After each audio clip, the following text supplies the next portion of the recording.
আপনার বাবার দেওয়া স্মারকটা সম্বন্ধে কি ভেবেছেন?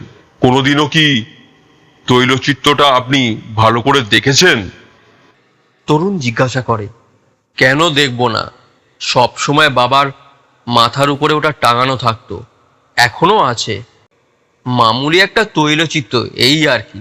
যতই মামুলি চিত্র হোক, ওটা আজ এখন থেকেই আপনার জিম্মায় রাখুন, কারণ ওটার বর্তমানে আইনসিদ্ধ মালিক আপনি। জানেন তো, কথায় আছে, যেখানে দেখিবে ছাই উড়াইয়া দেখো তাই, পাইলেও পাইতে পারো অমূল্য রতন। আপনার বাবা কেন হইলে এমন একটা সাধারণ চিত্র আপনাকে দিলেন? এটি কি কেবলমাত্র স্মারক, না অন্য কিছু?